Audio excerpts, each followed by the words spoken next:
Kita sudah sampai di segmen terakhir di Market Review dan terima kasih juga untuk Anda yang masih bergabung bersama kami dan kita masih berbincang pengusaha dan energi baru dan terbarukan dan kita masih berbincang bersama dengan Bapak Semi Hamzah, Ketua Apindo Bidang Energi dan Sumber Daya Mineral. Pak Semi, kita lanjutkan kembali Pak.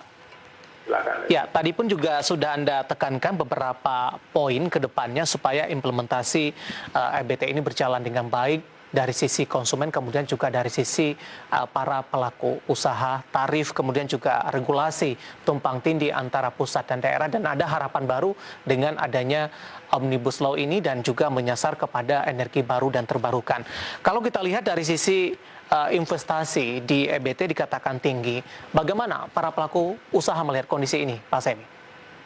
Sebenarnya investasi di industri energi baru terbarukan tidak beda dengan investasi di dunia energi lainnya, apakah itu di batu bara, di migas, ya, dan lain.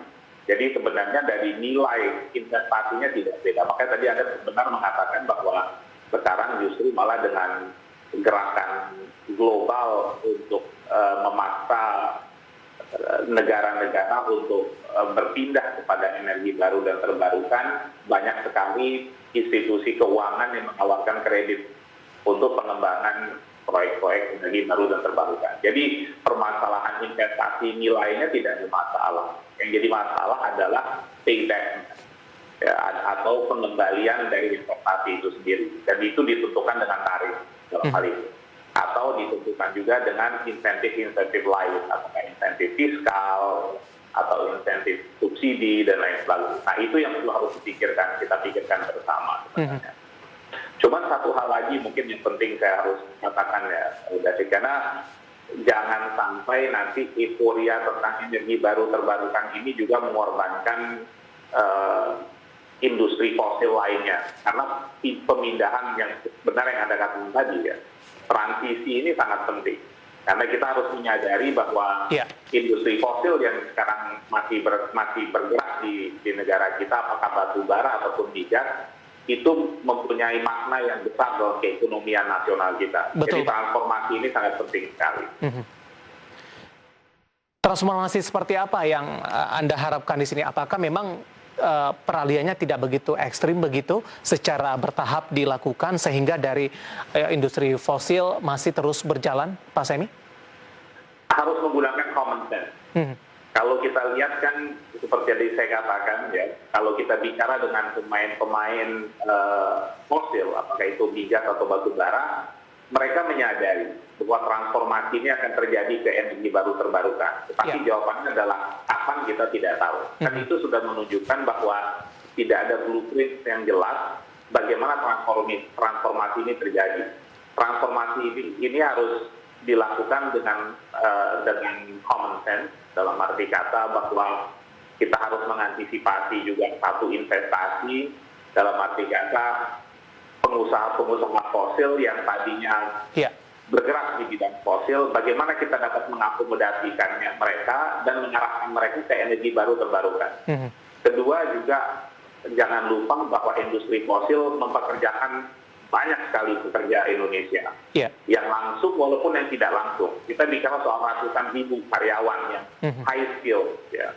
Dan ini juga perlu dipikirkan bagaimana transformasi, karena kemungkinan di energi baru terbarukan skill set-nya juga berbeda, ya, skill set-nya berbeda. Dan ketiga yang juga penting harus diperhatikan oleh pemerintah adalah pendapatan negara. Jangan lupa sampai saat ini industri fosil, apakah migas maupun batu bara, menyumbangkan besar sekali untuk pendapatan non pajak kita. Dan ini jangan sampai transformasi yang tidak terjadi dengan mulus dapat mengakibatkan distorsi di keekonomian kita secara keseluruhannya. Baik, tapi secara future ke depannya proses ini akan terjadi begitu, Pak Semi, ke depan Indonesia ataupun beberapa negara dunia tidak lagi akan mengandalkan dari energi fosil. Cuma lebih ke fokusnya kepada bagaimana transformasinya, bagaimana transisinya ini berjalan dengan mulus dan tidak merugikan beberapa pihak dan juga ekonomi Indonesia secara keseluruhan yang sangat bergantung dari energi fosil sampai sejauh ini, Pak Semi.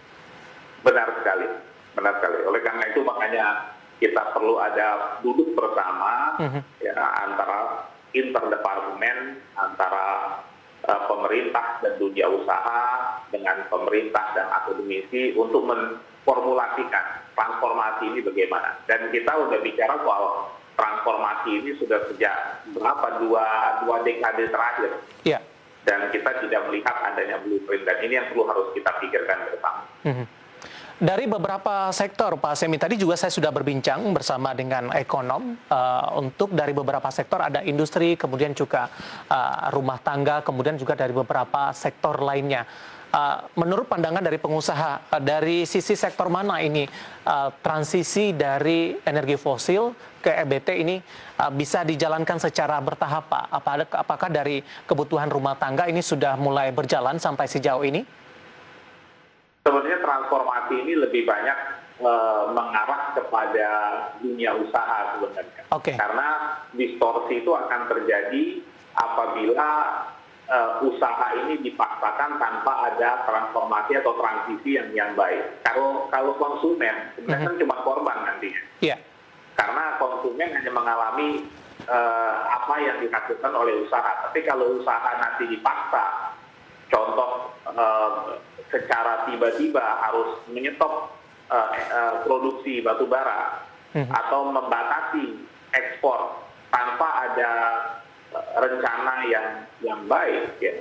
Ini akan apa yang terjadi adalah distorsi di usahanya, usaha batu baranya, dan ini akan mengakibatkan korbannya nanti adalah konsumen tentunya. Baik. Pak Semi, waktu kita cukup terbatas, Pak. Terima kasih sudah bergabung bersama kami di IDX Channel. Sehat selalu, Pak Semi. Terima kasih, David. Baik, terima kasih ada Bapak Semi Hamzah, Ketua Apindo Bidang Energi dan Sumber Daya Mineral. Dan tadi kita membahas pengusaha dan energi baru dan terbarukan. Di mana dari perbincangan tadi, di mana para pelaku usaha ini sangat mendukung upaya yang dilakukan oleh pemerintah untuk melakukan transformasi dari energi fosil ke energi baru dan terbarukan. Dan beberapa poin tertentu yang menjadi fokus diantaranya adalah tarif, kemudian juga dari sisi regulasi. Dan perbincangan tadi mengakhiri kebersamaan kita di Market Review kali ini, pemirsa, di mana di masa pandemi ini tetap ingat pesan Ibu, jaga protokol kesehatan dengan tetap memakai masker, menjaga jarak dan juga jauhi kerumunan, serta mencuci tangan dengan sabun di air yang mengalir. Akhirnya saya David San Oval dan seluruh keluarga kerja yang bertugas mengucapkan terima kasih dan sampai berjumpa kembali.